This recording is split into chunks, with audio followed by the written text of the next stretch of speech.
Eating disorders have the highest mortality rate of any mental illness, and anorexia specifically carries the highest risk of death of all psychiatric disorders.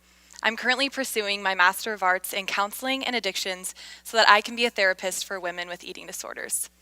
I'm here to share what I have discovered through my studies of disordered eating and how that applies to the normative population, and that's you guys.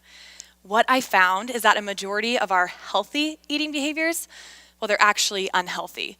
They don't come from science or research or results. They are watered down, normalized versions of behaviors seen in people with eating disorders. Now, let me preface the rest of my talk by saying that if you do any of the behaviors I mention, I am not saying you have an eating disorder, because these behaviors are not criteria for an eating disorder. Eating disorders are life-threatening and severe.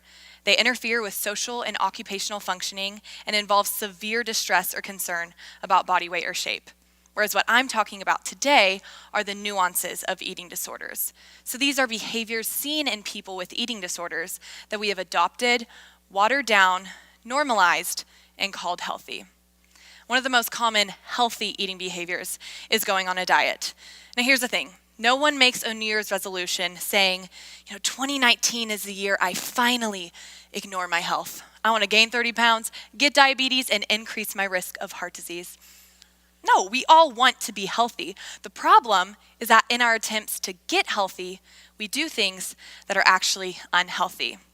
So back to dieting.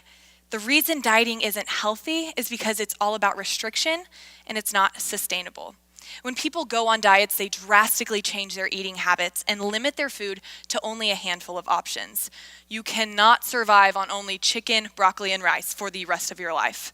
So where did this healthy eating behavior come from? It comes from anorexia nervosa. Anorexia is characterized by extreme restriction and can look like eating only 200 calories per day. While today's dieting trends are not nearly as severe or strict, the mentality is the same because they both focus on restriction. And the problem with restriction is that it limits the body's intake of diverse nutrients that are vital for key metabolic functions. So instead of restricting and dieting, learn to differentiate between all the time foods and sometimes foods. There's no need to restrict yourself when it comes to things like fruits, vegetables, eggs, nuts, whole grains, lean meats. And then foods you eat occasionally would be things like carbohydrates or desserts. With this approach, no foods are completely off limits, so you're not deprived, and you'll develop sustainable lifestyle habits that outlast any fad diet. Have you ever forced yourself to go to the gym after eating unhealthy?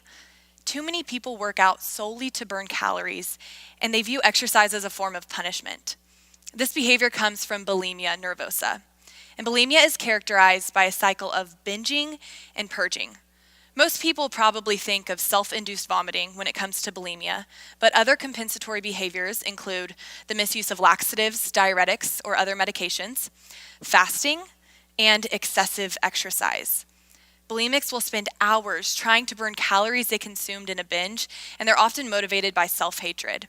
They'll continue to work out despite injury or exhaustion. This behavior has been normalized and watered down to where we think we have to spend hours in the gym burning calories if we want to be healthy. However, research shows it's not how many calories you burn or how long you work out that matters. It's about the intensity of your workout. A study found that those who did 75 minutes of intense exercise per week had a 66% fewer chance of developing metabolic syndrome than those who worked out twice as long doing moderate activity regardless of calories burned. Another normalized behavior is the use of laxatives and diuretics for weight loss. I first learned about this in pageants because girls use water pills, which are another name for diuretics, to prepare for the swimsuit competition. But I later realized this isn't something just pageant girls do.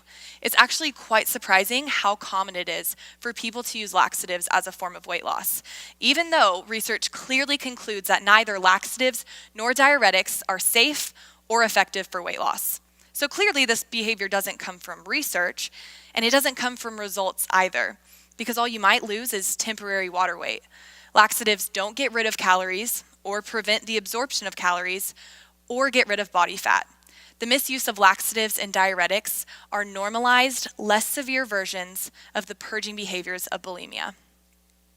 Now, we all overeat from time to time. Binge eating disorder is different, though. It is marked by eating a large amount of food in a short amount of time, accompanied by shame, distress, and a sense of lack of control. A binge episode could look like ordering full-size meals from 3 different fast food restaurants on your way home from work, right before eating a full-size dinner with your family. Now, this behavior has been watered down and normalized, and we call it cheat meals or cheat days. Now, there's this emotional piece involved with binge eating disorder, as well as other eating disorders. You see, eating disorders are very rarely ever just about food. Eating disorders occur when individuals abuse the use of food to cope with problems they have. And we see the same principle in the normalized behavior of emotional eating. Eating comfort foods like simple carbohydrates and foods high in sugar do make you feel good temporarily because sugar triggers the release of dopamine, which is the neurotransmitter of comfort and pleasure. However, these effects are short-lived, and research shows that over time, a sugary, fatty diet can decrease dopamine levels, and overeating can actually make you feel worse about yourself. Remember this: health isn't an overnight process. We all want to be healthy, but we must be careful not to confuse the normalized, unhealthy eating behaviors for eating habits that are truly healthy and sustainable. Thank you.